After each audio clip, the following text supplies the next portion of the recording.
Nope. Nope. Not gonna talk about that.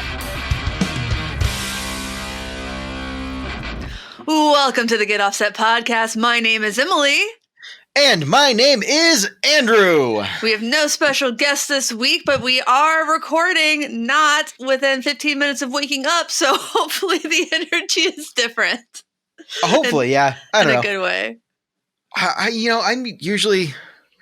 usually up more than 15 minutes before episodes kick off. I know that my early morning demeanor betrays that. But... Is that because you're usually 15 minutes late? Oh, damn. All right.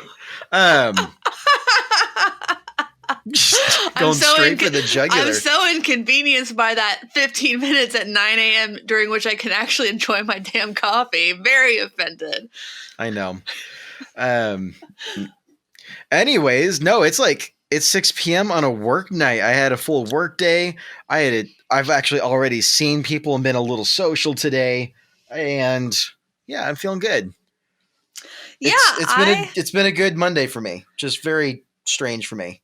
Oh, I'm glad you had a good Monday. We had a good Monday. We smoked some ribs. I had some calls. I did plenty of work, and I boxed. I did a boxing workout for the first time in a few days. I'd hurt my shoulder. It's all better now. And yeah, so I just ate a bunch of ribs, half a rack of ribs, and I'm enjoying a LaCroix. I have not had dinner yet, so naturally I'm drinking already. Yeah. Well, it's going to be a fun one. No, I'm actually not drinking anything heavy duty. All right. Let's see. What's the ABV on this thing? I'm having a grapefruit radler. Okay. Which is, half. Well, radler's typically like a lemonade radler, which is half lemonade, half beer. Where is the ABV? Oh yeah, I've had those. They're fine. What? Okay, so this one's 40% beer and 60% fruit soda. So grapefruit fruit soda. That's barely alcohol. 2.25% by volume. Wow. Getting crunk up in the club tonight. Let's go. I feel like there are kombuchas that are higher ABV. Yeah. Well, I picked up a 4-pack of pint cans of this. So I know that the audience won't see you reaching over, but at some point when you reach over, you lose your hand. Oh, okay. My hand disappears. Your hand disappears. That was a little unnerving. It looked like you were reaching into the pocket of that acoustic guitar. Oh yeah. Wait, if I reach just a little bit. This is where I keep my tip money and my marijuana. No, it's where you keep soft meats and cheeses to feed to the drummer when they do a good job. I remember that joke. I feel like that's the second. I forgot the first half of that punchline. That's one of the best drummer jokes out there, I think. Which I approve of. Mine's always what can a large pizza do that a drummer can't? The difference between medium pizza and a drummer? Medium pizza can feed a family of 4. Yeah. But what can a large pizza do that a drummer can't feed a family of 4? Yep. There are more, but. Yep. There's a long list of rightfully earned drummer jokes. We're not here for a joke about a drummer. No, we're not because. But I play drums, so I'm allowed to make those jokes. You are. You do. It's just bigoted. I love drummers. It's trying to think if I ever dated. Right? Did I ever date a drummer? Well, an ex played the drums, but I've never dated a drummer that I remember. Instead, you married a bass player. So I did. I married my bass player. Actually, his band opened for my band. I love him, and he loves that trigger. Let me tell you. I imagine it. I mean, if I didn't have to hardly lift a finger and get smoked meats, I would be happier than probably where I am now. I admit, but Andrew, also my husband would probably describe his diet as mostly vegetarian. The man will not order meat at a restaurant. Like, he will barely order cheese at a restaurant. So that he is like pulling the pork apart after like 12, 14 hours smoke.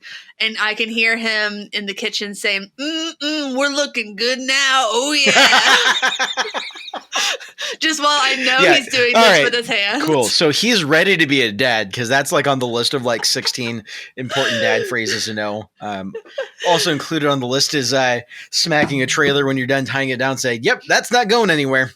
Getting up from a table, say, "Let's rock and roll." Yep. I saw one of those lists floating around recently, and I remember looking at them like, "Oh, this will be funny," because like I'm young, I don't fit most of the dad stereotypes. I started reading about halfway through. I'm like, I'm upset now because I fit pretty much every single one of these. How dare somebody? I write didn't these used to things fit about into you. them. No, I felt personally attacked, and Yes. I don't know if I'll ever recover. A whole ass book just subtweeted you. You were subtweeted by an entire book.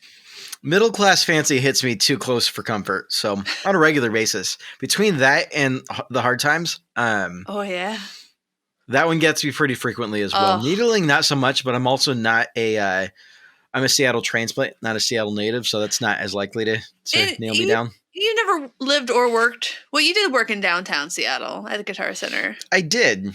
Yeah. I dealt mostly with tourists from the cruise ships. They made it all the way. I mean, I guess so. Yeah, actually, yeah. A lot of tourists were like, cool, we can buy guitars for cheap here. Oh, they should have gone to Portland instead because then they don't have the sales tax. Yeah, but they're visiting from South America or China or wherever, and they're like, cool, well, we're going to take a stop in here, and even with the sales tax, way cheaper. Like, it was pretty freaking for a guy to be like, do you have any idea what a good deal this is? And you like pull up a phone like from wherever like they were from, like screenshots of what or like pictures of the prices in their local music stores.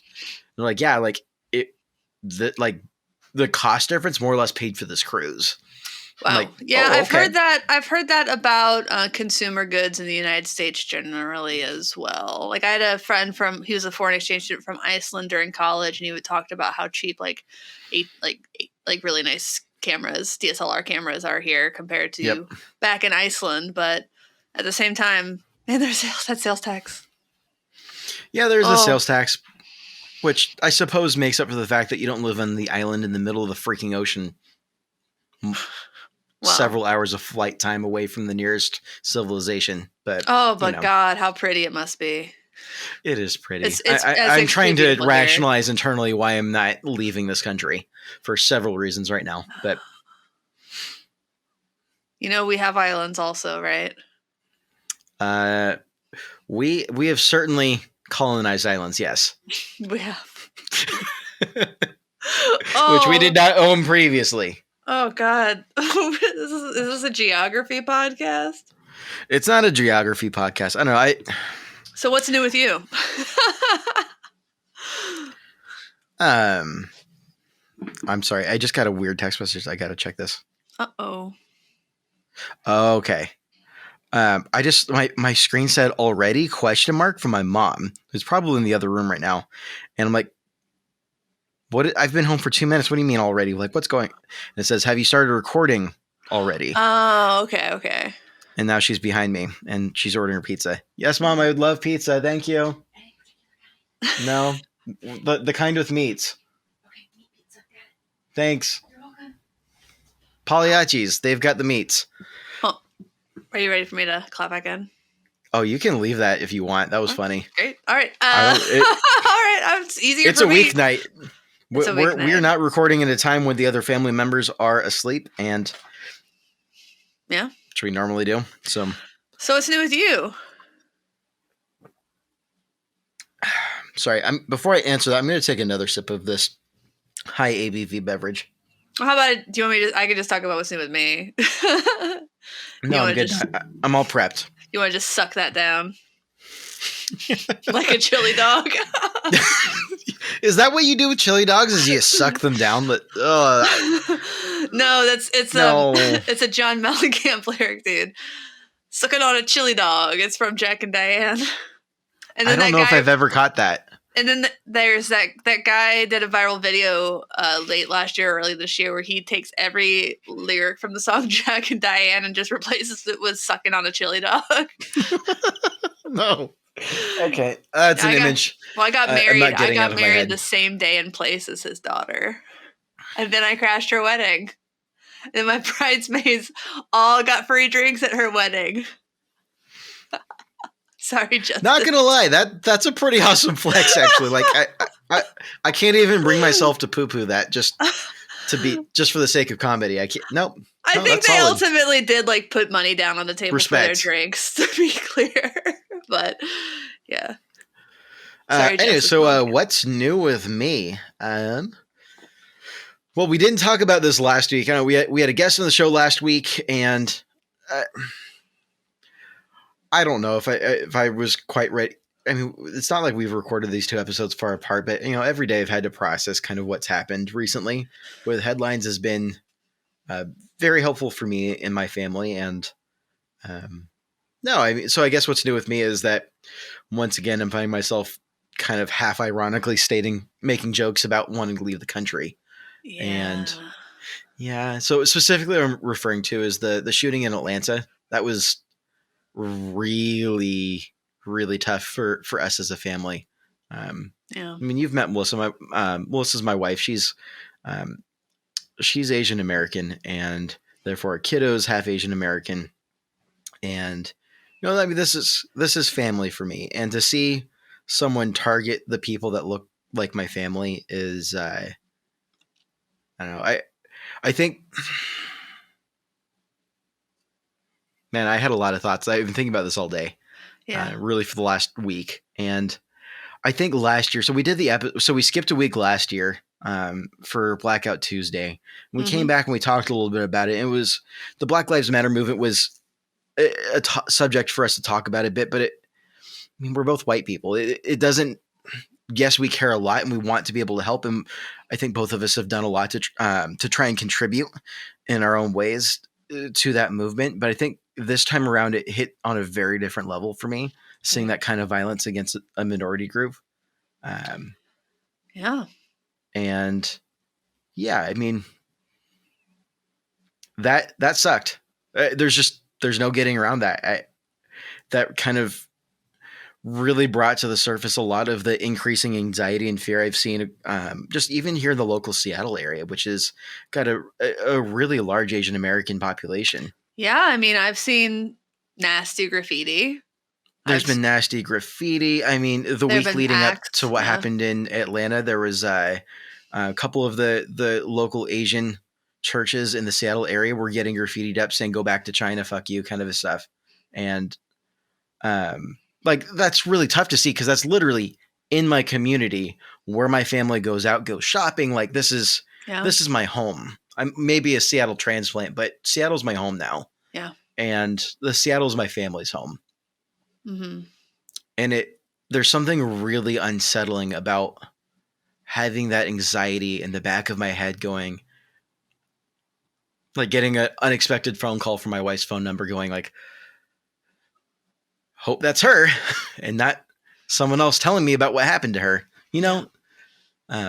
So I know that's really deep. That's really heavy to kind of just to launch into, but I think it's something that needs to be talked about and just kind of processing in the aftermath of what happened in Atlanta, realizing that the kind of the motives, as far as we can tell for what happened there, was just kind of a weird intersection of a whole lot of screwed up stuff.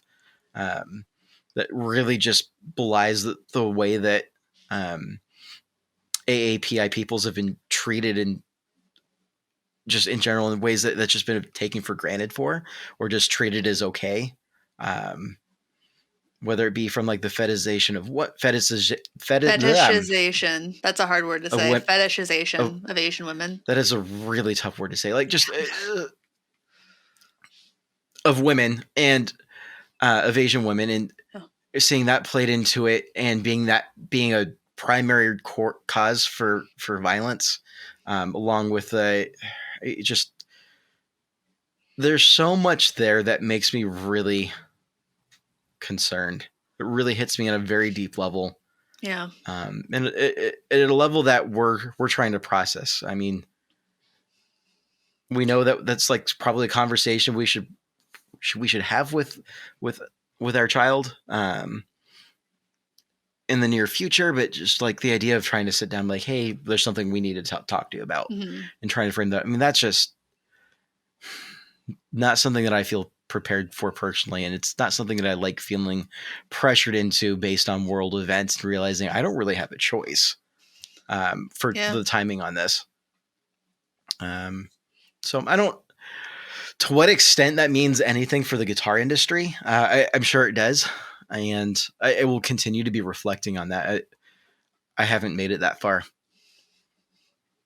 so yeah. I don't have words. Yeah. So with that said, I'm going to take another sip of my high ABV. Love from my family to your family. Thank you. I really appreciate that. And no, I'm not actually coping with alcohol because that's not healthy, and nor do I recommend doing so. No, not healthy. Not healthy to do on a regular basis. I think like anything, sometimes that's how one burns off the steam. As long as it's not a habit, I don't think there's a huge problem with most behaviors.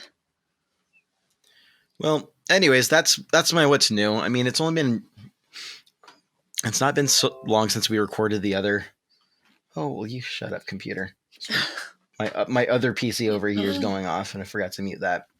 Usually I've got this all locked down. Anyways, I don't have a whole lot new that's new with gear.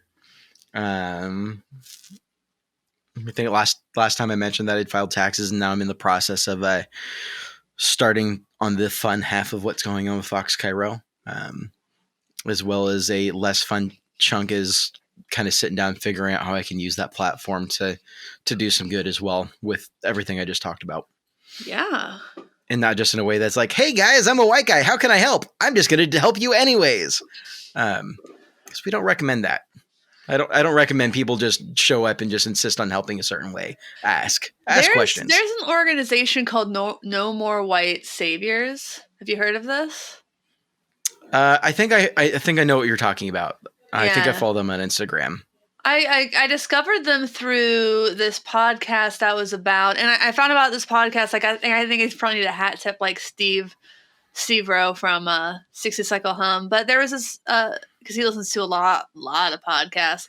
It was about this missionary woman who became a missionary in Africa and basically opened up a hospital and was not a doctor, but was performing medical services. Yeah. Yep. You familiar with the story, or just I am familiar with that story. No, I'm familiar with the story, and it was all done under the pretense of I'm a Christian, I'm doing good, God's blessing this. Yeah. I couldn't possibly make a medical mistake if God sent me here. Yeah. Big cringe. And I'll just say that it's everybody. I know it's probably. Why did I have to bring it farther down? I know. I mean, well, the point being is, there's this whole like knight in shining armor complex that a lot of white folks have, and that's something I think I have seen bits and pieces of in the industry, without wanting to name particular examples. Just something to keep an eye out for. Yeah, it's kind of like this well-intentioned slacktivism of sorts. Sometimes it's not even slacktivism. Sometimes it's just it's so aggressive. Sometimes it's so aggressive that it ends up hindering or not quite accomplishing, but hurting. Like practicing medicine without any sort of licensing experience, etc. Yeah, that's not. She sure as shit wasn't slacking and doing things. She wasn't a slacker. She did skip the whole medical school part of what she should have been doing. Right. It's like, I didn't want to do medical school for a reason. However, I also don't pretend to know anything about medicine. No.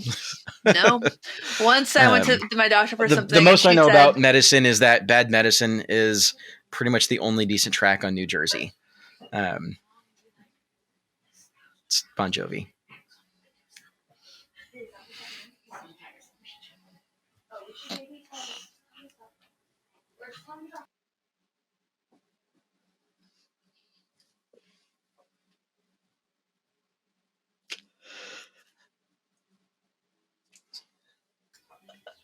I know Emily's going to cut this dead air out, but I just want everyone to know that I am not. that was 45 seconds of Emily trying to hold it in and just completely unaware of how to respond to that. It was so stupid. I forgot what I was talking about. Oh my God. Oh, wow. Well, there you have it, folks. This has been the. I'm kidding. What's new with you?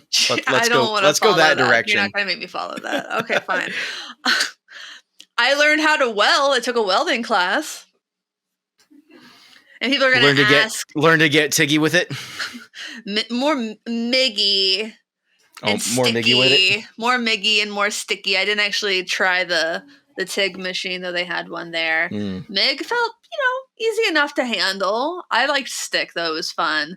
And I didn't really know what welding was. I really thought that it was, I just had no idea what to expect. And the science of it actually was a lot cooler than I expected. Like with stick, having to drag this rod across a piece of metal and until it catches, and then you have to pull it back to make the electrical arc that will cause the material to combust, and it's really, really neat. And I'd also played with a plasma cutter. Oh, there you go. That's some fun. You can get a dual plasma cutter and stick weld system for $400. Yes, I've already done the research. Not gonna lie, that's tempting.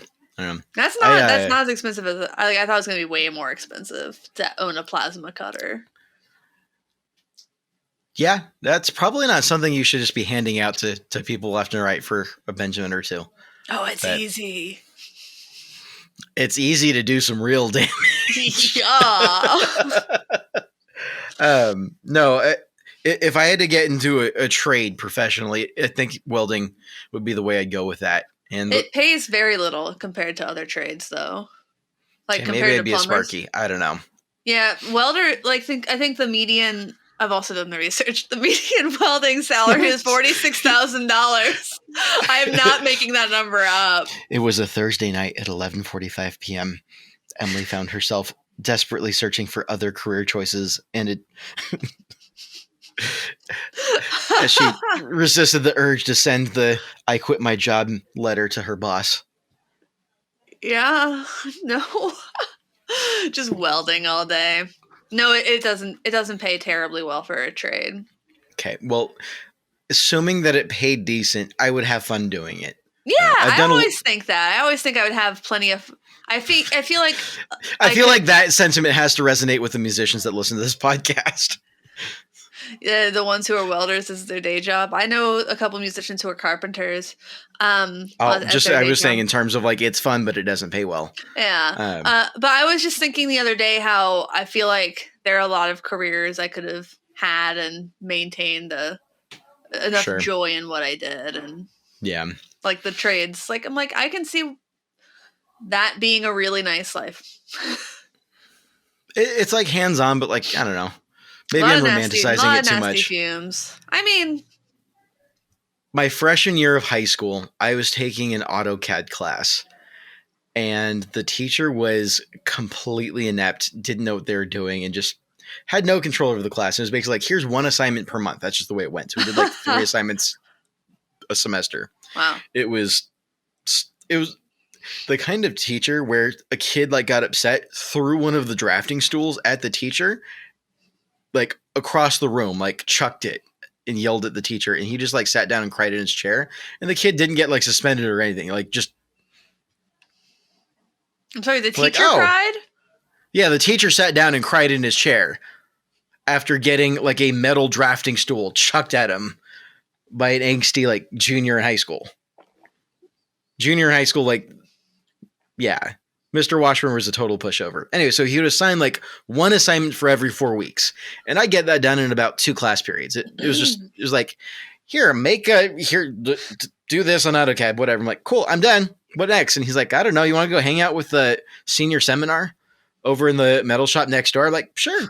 And so I just went in there. I don't remember this guy's name, but I just walked in and he was sitting there chewing tobacco, spitting into a can that like a spittoon. I don't know what to call it. He made himself a cup. He made a spittoon. Yeah. He made himself a cup out of spare scrap metal. He made a spittoon. Yeah.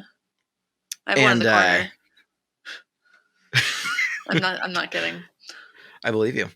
Maybe. I'll go get it. Keep telling the story. I'll go get it. Oh, she took her headphones off. Is this the part of the show where I get to say terrible things and she'll never know because she didn't check to go back and edit it? I'll pass. Anyways, so I had while she's out, this dude just kind of looks at me. He's like, "What are you doing here, freshman?" I'm like, "I don't know. You're babysitting me now." And so the first day he handed me an acetylene torch. Oh, look at that! It's a spittoon. You weren't kidding. And it's got a coat hanger inside of it. There's a spittoon with a wire coat hanger inside of it. These are actually for jeans specifically to hang them by the loop. Huh. Well, would you look at that? Neat. I mean, that's what it's made for, but I mean, you could also hang a guitar with it when you're painting it. Well, that works too. Lots of things work. Anyways, now that you're back, I was telling your listeners all sorts of terrible things about you that you'll have to go back and edit. So I walked into the metal shop on my just basically to be babysat since the teacher didn't want to give me any other assignments.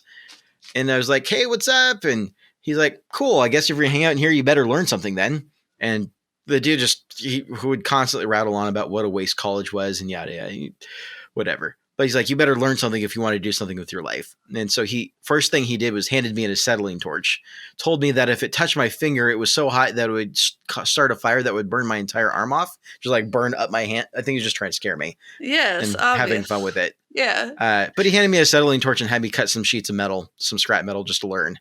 And I was so scared. And I remember putting on like the mask for the first time. I'm like, I can't see anything. He's like, no, you can't see. Point. You can't see shit. The other day, the ones that we had, they had a battery pack and controls, and it was like it was almost like a compressor, but for the light to not like. So there actually was an attack and release. I was just like, I know how this works. Yeah, but it just looked like blue blockers. Until you fired up the weld, and immediately, and I can now I get why like old timey welders, like if you watch like older videos of welders, you see them flip it up, look at it, they're down. Yep. Look, how'd I go? Yep. Is my line still straight? Yep. Yep. Yep. Well, anyways, over the course of that semester, I learned how to TIG weld and how to cut with an acetylene torch and made brass knuckles with the laser CNC in the shape of the state of California, which then got confiscated because what we did is we cut the brass knuckles out and then we figured if we cut a square around that spot and then delete it in the CAD file, we'd be golden. But after we cut it and cut a square around it and went to go delete it, we realized we couldn't delete history on that. That was the one time Mr. Washburn's like, "No, guys, like hand them over." It's because in the state of California, those are illegal. Yes, but you can buy guns. Right. But it was so neat to have like brass knuckles as like a, my grandfather always had a pair. I was 12 at the time. Like my grandfather had a pair. I was 13 at the time. Brass knuckles that he kept in his office. I always wanted them. I don't know what happened when he died, but I assume he just gave them to one of my nephews. Not my cousins. Well, anyways, that's the long and boring story of how I learned to weld without ever signing getting my parents to sign the permission slip. Well, at least you weren't going to get electrocuted. That's rare. So, can I just say real quick? Do you want to sponsor a podcast, listener, viewer? Do you? You can sponsor this one. Do you like long, drawn out stories of racism and welding? Yes. And not necessarily in that order? Then yeah, please sponsor this. If you're interested, please sponsor this podcast. And if you're if you're not interested in that, definitely sponsor this podcast and give us other subjects to talk about. Do you like rambling sponsor spots that sometimes insult your product by Sometimes? accident? Every time. Do you Do you want rambling sponsor spots where I can't figure out how to pronounce your company name? Thereby guaranteeing that every one of our listeners will have to look you up afterwards just to get it out of their brains. In that vein, do you own a pedal company and want me to butcher the name of your company and or pedal series in the demo multiple times and call you blank effects when your name is blank audio? So I have to very reasonable rates. that end, this podcast is sponsored by Fox Chi Row pedal toppers. I didn't approve this. I'm kidding. It's pronounced Fox Cairo. And that's not actually a sponsor. It's just my company. So Powered by. sneaking that one in for free. What's my company? This is my company. I was going to say, this is your company, which we should probably register at some point, but I didn't say that out loud. And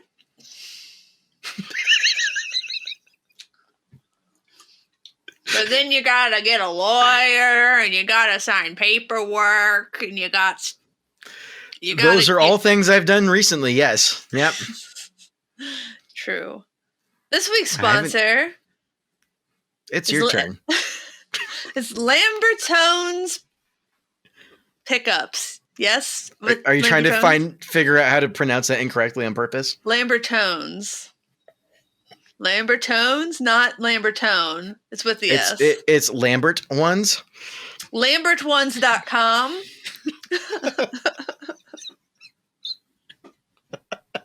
I had a friend whose last name was Lambert, and he got a dog, and he named it Ernie, so it was Lambert and Ernie. That's pretty good. That was pretty good. Curtis Lamberton. I haven't drank in 22 days. Oh my God, you are drinking. Look at that. I'm not drinking. I'm so proud of you. Why? Okay. For taking 22 days off. What did you think I meant? But you did 40 days last year. Not because I wanted to.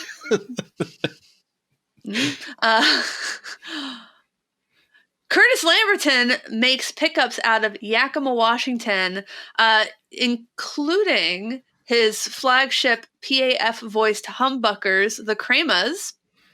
You can also get those for Jazzmaster size guitar. I have them in my Fender Pawn Shop Offset Special series guitar in pink. And this sounds so ridiculously good. They do sound makes great. me upset. Yeah, they really sound great. Curtis also has the triple shots for Stratocaster. He has the is it the risotto? That can't be right. Ristretto. Ristretto. Oh yes, that's lovely mushroom risotto. I'm like, that ain't right. I'm like, that's food, not coffee. That's his P90. And I don't know, I'm just fat and hungry. I haven't had dinner yet. So yeah, no, all right. He makes great pickups. Andrew has them. I have them. I've bought them. Do you know what else has Lambertons that I never talk about?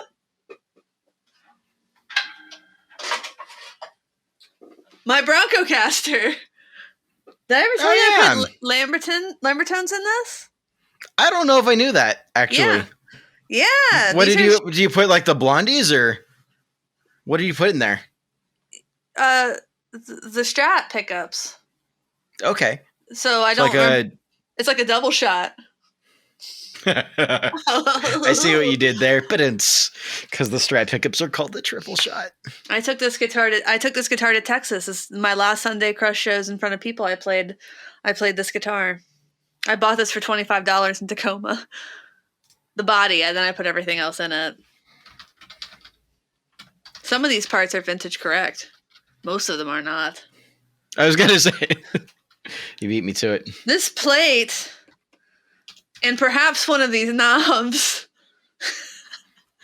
might be correct. This plate This plate definitely is. I actually paid stupid money for this on eBay. Which And actually has a surprising impact on the tone. I forgot my favorite part about this guitar, other than the sticker, is that I forgot to ground the output to the bridge, and I need to tighten that. So I just ran a little piece of G string between would the you two. look at that?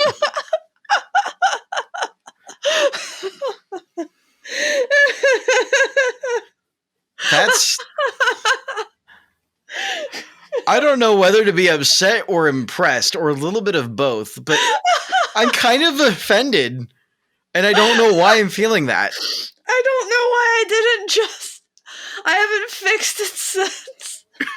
I mean, if it works, I suppose there's no reason to unwork it. I don't know. And our Patreon supporter, Noah, sent me that neck plate. It's a Deco Boom. Aw. Yes. Speaking of our Patreon... that reminds me. Noah got a shawl the other day, and I just wanted to call out that it looked phenomenal.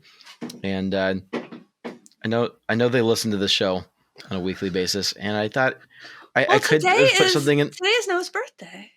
Mm-hmm. I was getting there. I know it's not going to debut on their birthday, but I thought it would be important to make a birthday call out and also mention the incredible shawl. So happy birthday, Noah. I was going to put it in the chat, but now you just have to wait a week to hear me say it in person. The song I wrote for Noah was Shazammed the other day. I don't... Oh? Yeah, you can get stats on how often you get Shazammed. And I don't know how, where, or why. I just have so many questions when my songs get Shazammed. Right. But okay. You know, every time I hear Shazam said, I can't help but think of like Billy Mays, you know? The ShamWow. No, ShamWow guy was super creepy. Billy Mays was like, we all knew he did coke, but like that was his life choice and we just lived with it. Yeah, I mean, he didn't clearly, but you know, Shazam just sounds like Shazam. Edit that out, dude. Don't edit that out. That was good. No, he seemed like a nice man. What? Did he? I don't know. I'm not gonna. Which one? I forget it. I don't care enough. This week's topic was suggested by David Ishizaka. You should check out his band, the Timber Owls. But he wanted to talk about my favorite. It's the most wonderful day of the year. I love the Grammys. This is something that I don't like the Grammys. Ironically, I don't like. They're so bad. They're good. The Grammys. It's not. And I don't dislike the Grammys. Ironically, I'm just indifferent. I love watching the Grammys. I didn't know it happened until after it happened. Well, you know, they didn't advertise it really. It didn't feel super duper advertised.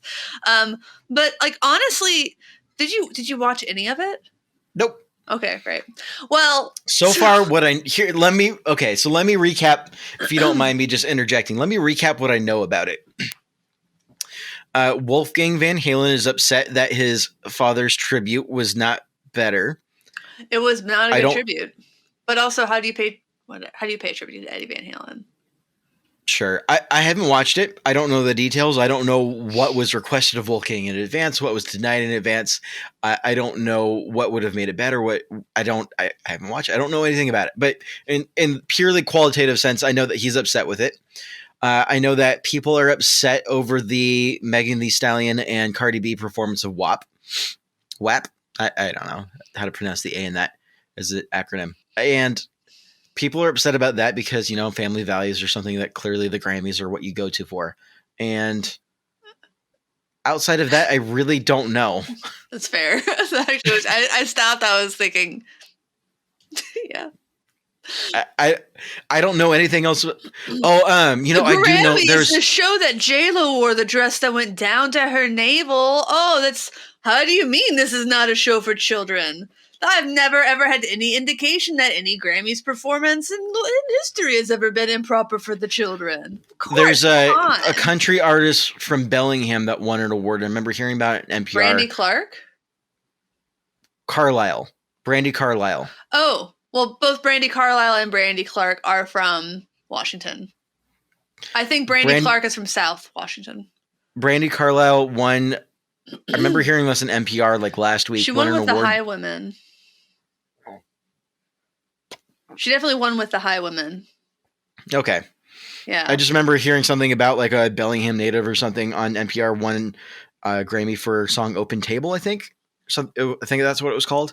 Anyways, that's the extent of what I know about the Grammys. There you go. Brandy Carlisle is great. I don't know if I've listened to Brandy Carlisle. Oh, dude, you've probably heard her. She's got such a perfect voice. Like chances are decent. So chances are decent. I've heard her. Okay, yes.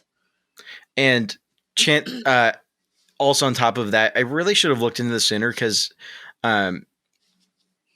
David Lung. I don't know how to pronounce his last name. Now I feel bad. I've never heard it pronounced, so I prefer not to. Leong. I've hung out with him a couple of times now, and I know he said his last name, and I'm blanking so hard. I'm going to blame it on Monday because clearly I have reasons to call that now. Anyways, he told me that we should try and get her on the show because she's local. Well, she used to play at my cousin's bar every Friday night. That's pretty cool. Yeah. Well, we should reach out to her. Let's have her on the show sometime. Let's reach out. Let's see if we can make that happen. Let's just get Brandy Carlisle. Let's just get one of the most famous singers on the planet. We'll just get one of the most best famous singers on the planet on this show. Yeah. Hey, how you doing? You want to come on a podcast? And okay. So the Grammys. Anyways, the Grammys. That's all I know. So yeah. Well, Andrew, I don't have opinions yet, but I'm curious to share my opinions as they're formed right here, right now on the show. Okay. Well, since the VMAs became a big thing, the Grammys seem to have been trying to upstage the VMAs for forever. Like, it used to be a much more intimate endeavor, and now it's at the freaking Staples Center like the past however many years, which honestly sucks. It's a stupid big space. It's not fun. And I've been to a show at the Staples Center. It's fine. I don't know. Yeah, but I mean, it's an award show. What I love about the Golden Globes is that it doesn't pretend to also be like a concert. And this year at the Grammys, because they couldn't have a big thing and they didn't want to just fill the Staples Center with emptiness, they had a spot adjacent that had a big soundstage in the back. So they would give out awards in the front area in batches, and then they would do performances in the back area in batches, kind of in the round. Like when we opened, Haim was in the front, in the middle, and they kind of just played in the round. It was really cool. And then there's Harry Styles over there, and then they panned to people watching each other, which I thought was a little weak. But the performances were almost completely faultless, and from what I really paid attention to. And the format, man, it felt like it was moving. It didn't feel bloated. There wasn't like all the time it takes from someone to like hear their name and get to the stage. And the soundstage vibe made it possible, I think, to do different things.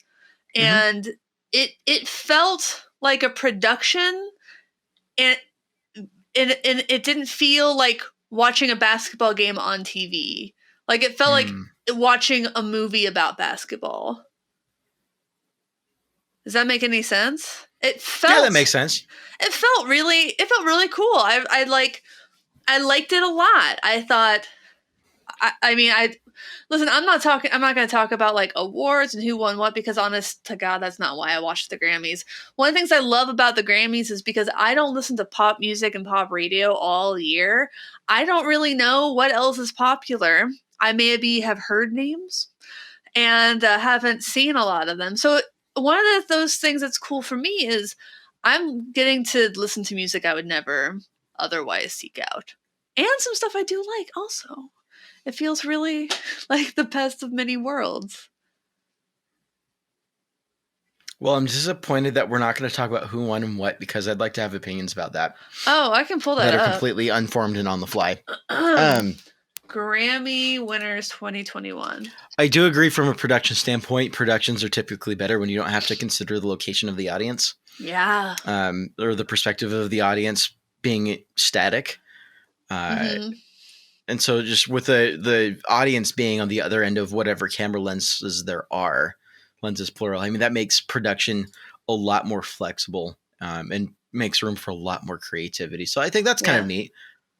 I could see that being one of the few bonuses that come with the territory of a mid-COVID production. Yeah. Yeah. The other thing I think a lot of people think about the Grammys is that like these awards don't matter and it's dumb and it's not like on the Oh, we pulse. agree on something. I was prepped to fight about that.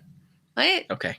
These they need a lot more transparency about who's getting nominated for sure, and who's doing the nominating, because yeah, I think the nominating often seems pretty out of touch. I feel like they definitely focused in on problem areas before, so they were like, oh, women make rock music, we should listen to this. Oh, it did really well, we should nominate them. Like it in the past it's been so bad. This year it felt better, but I still think there's a long way to go.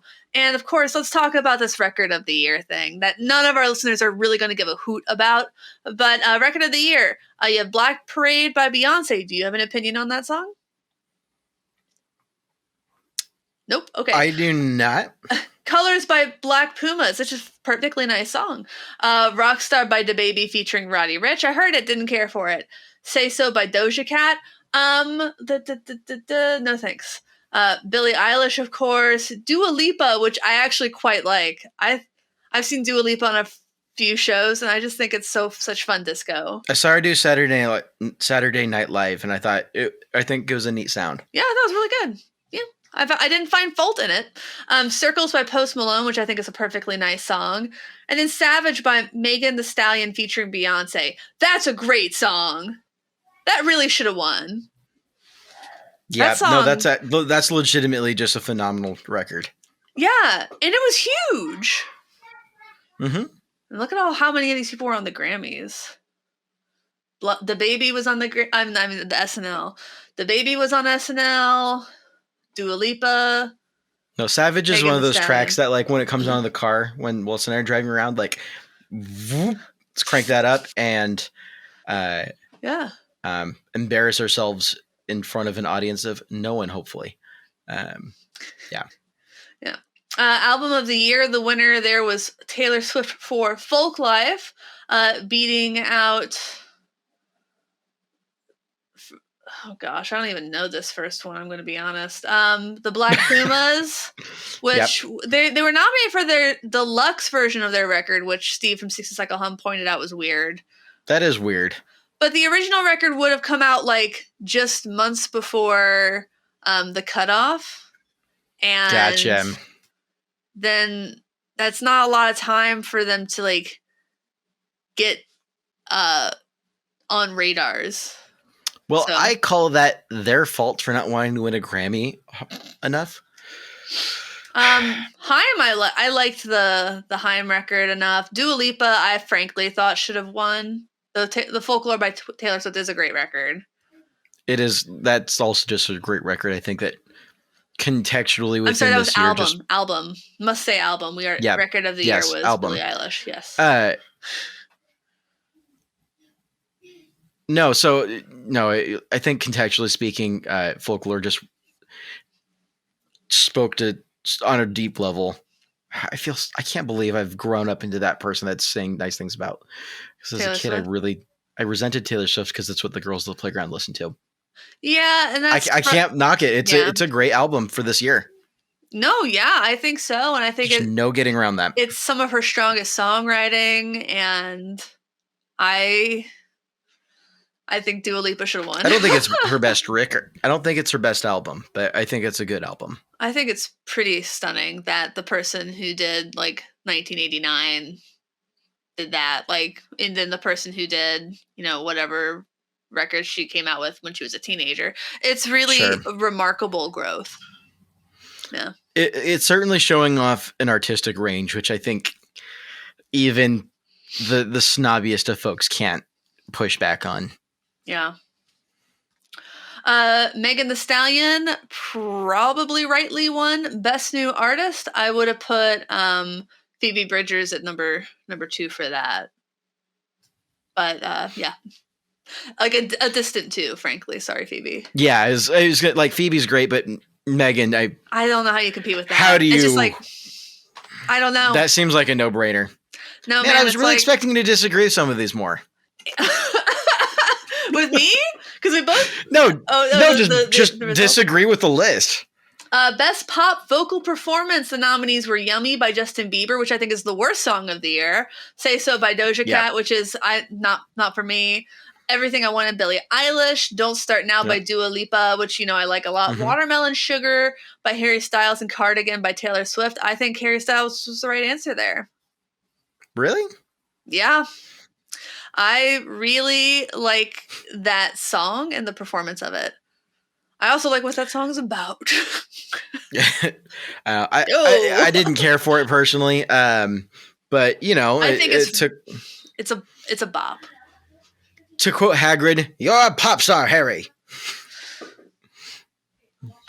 So what do you think should have won? Taylor Swift or "Don't Start Now"? Or "Yummy" by Justin Bieber? No, Justin's recent tracks are kind of in that awkward quasi-Christian sort of not as committal as Kanye went with the whole shtick. Let me just say that "Watermelon Sugar" is literally about cunnilingus, and "Yummy" sounds grosser. Like, it sounds more profane. I mean, you're not wrong. Well, okay, but his stash really isn't helping the interpretation of any of his new songs. Oh my god. We gotta. Okay, I don't have an opinion on Best Pop Duo. Only I know that the BTS fans are very upset about it. Traditional Pop, not gonna answer. Oh, Rufus Wainwright was nominated. I love Rufus Wainwright. Renee Zellweger. Oh, her soundtrack. Okay. Gosh, sorry, I gotta find something like rock or something. Best Rock Performance. The winner was "Shamika" by Fiona Apple. The other nominees were "Not" by Big Thief, "Kyoto" by Phoebe Bridgers, "The Steps" by Haim, "Stay High" by Brittany Howard, and "Daylight" by Grace Potter. I would not have known what to vote for in this category. They are 3 of my favorite songs of the year, a song I like, and 2 songs I like very much, and then one I haven't heard. And now it's time for Boomer Opinions with Andrew. Oh no. Why were all these women nominated? Couldn't they find some... Why? Well, maybe men want to get nominated for Best Rock Performance. They need to make better music. The men need to step up. So it's not about the quality of the music. I think about those tracks and I don't think rock. I said rock, it. You think of hard rock. Yeah, you but don't like think The Steps is a rock song? What do you think it is, pop? You don't think "Stay High" by Brittany Howard is a rock song? Why? Indie rock? It's indie. Have you heard "Not" by Big... Listen, dude, rock music isn't exactly on top of the freaking top 40 charts right now. These are the best rock songs. Just because literally none of them got played on major radio doesn't mean they're not good or the best. No. I'm not speaking to the quality. I'm not speaking to the quality. And this is the controversy I came to this episode for. I'm not talking about quality here. They're all fine songs. I have no beef with the song material themselves. I guess I find myself, this is probably a recurring theme since you don't believe grunge exists, and so therefore my opinion probably isn't as valid here. It doesn't exist. I was so embarrassed when you said that in front of the drummer from Mother Love Bone. I guess my question is, I think about that song set, and I just wonder, it's just none of that registers in my head as what I imagine like rock as a genre. I would bucket those into separate buckets altogether. Those all fall under indie and pop kind of type records for me. How can indie's not a genre? Indie's not a genre. I disagree. Indie just means pro-capitalism. Truly, it means pro-competition. Well, like that is not. No, absolutely not. Listen, The only reason you don't think Not by Big Thief is a rock song because it's by Big Thief. The only reason you think Kyoto by Phoebe Bridgers isn't a rock song is because it's by Phoebe Bridgers and she's a little folky. I have no friggin' clue why you don't think a Haim song is. I just. It's why? You know, why don't you I think, think this is the part of the show where I circle back to where we opened up with talking about things that dads say. And I can't be upset with those graphics anymore. That kind of bucket me into the classic dad category. I'm not saying I'm right Stay here. High by Brittany Howard not a rock song? So I do want to caveat this a little bit. I'm not saying that I'm right. I'm just saying these are the questions that now are going through my head, and I'm not sure what to do with that. So rock is so vast. It's not just the hard stuff. It is vast. They have more specific categories for the hard stuff, but like. Okay, let's read the category from the hard stuff, I suppose. Best metal performance. Bum Metal Rush is not by rock. Body Count. Under Oath by Code Orange. Blood Money by Poppy. Your cat put out a metal record? All right. Are you okay? No, I'm fine. I'm just soaking that in. What, that your cat put out a metal record? Yes, I'm actually insanely jealous. Or that you said that metal isn't rock. Okay. Best rock song, Kyoto. Okay, metal is its Lost own in separate. Yesterday by Tame Impala. Not by Big Thief. Shamika by Fiona Apple. And Stay High by Brittany Howard. Would you call Tame Impala a rock band? No, they're tame. They're like sugar pop, but like with real instruments. Best rock album: A Hero's Death by Fontaine's DC. Kiwanaka by Michael Kiwanaka. Kiwanuka. God, Kiwanuka. I've said that 100 times because my husband's a big fan. Why? Daylight by Grace Potter. Sound and Fury by Sturgill Simpson, a country performer nominated in the rock category, and then The Strokes. And The Strokes won that category. Are the Strokes rock? I was about to say, well, I mean, the Strokes are rock, so of course they win. Sturgill Simpson getting nominated throws me a little bit. They're rock-ish. Okay, alternative. Fetch the Bolt Cutters by Fiona Apple, and that was the winner. Hyperspace Beck, Punisher, Phoebe Bridgers, Jamie, Brittany Howard, The Slow Rush, Tame Impala. The nominating committee bought 10 records last year, and someone told them they were all rock. These are the rock albums. Right. Like a couple of those I see as alternative, a couple of those I see as more like indie folksy kind of, I don't know. Okay, then you got what do you think is rock? Because everything except for the Strokes so far, you've been like, it's the subcategory underneath rock, which is rock. No. It's if ospreys and hawks are both birds of prey, but a bird of prey is not necessarily an osprey or a hawk. That's your go-to analogy for explaining rock and roll. I mean, I feel like that was pretty rockin'. Yeah, man, it's like this bird of prey, bro. They got like these talons, and that sounds pretty rock, right? Eagles of death metal. Are the Eagles of death metal rock? Yes. But decidedly not death metal. And you think that Not by Big Thief isn't rock? Have you heard it? I might be thinking of a different track. I might have to listen to that again. Okay. Listeners, if you think that Not by Big Thief is a rock song, let us know in the comments. Yes, let us know in the comments. Post an Instagram story telling Andrew that Big Thief's Not is a rock song. Tag us and I'll reshare it. That's valid. That's fair. Yeah. I'm okay with that. I'm okay saying, Andrew, Not by Big Thief is a rock song. All right. So here's the part where I take a deep breath. Breathe out. And now I say, okay, cool. I said what I said, and I'm probably going to get dragged for it, and I'm okay with that. Worth it for the controversy. Let's go. All right. What else I got? Country. some Vince Gill winners, some Dan and Shay winners. Sure. Oh, Brandi Carlile, there she is. Best country song for her song that she wrote with Natalie Hembry, who's also in The Highwomen, and Lori McKenna for The Highwomen. You know, I just love that Maren Morris. She's in The Highwomen. Oh, The Bones by Maren Morris was nominated. Isn't that the song I was telling y'all about the other day? I believe so. When the bones are good. Best country album, Brandi Clark was nominated. She did not win. Miranda Lambert did. She used to date a friend of mine. Oh, should I get into the new age categories? Oh, there's only one new age category. So they have a whole like section that just says new age, and then there's one category underneath it, and you're like, right, that's where we kind of just put everything we don't know what to do with. Like, I don't know, Steve Vai, new age. We'll just call it that. That's fine. You know, the Dewey at Decibel System is racist. Because, well, does not surprise me. Its religion section is Christianity and other. That's not racist. Well, it's a little. That's not about race. No, it's not inclusive.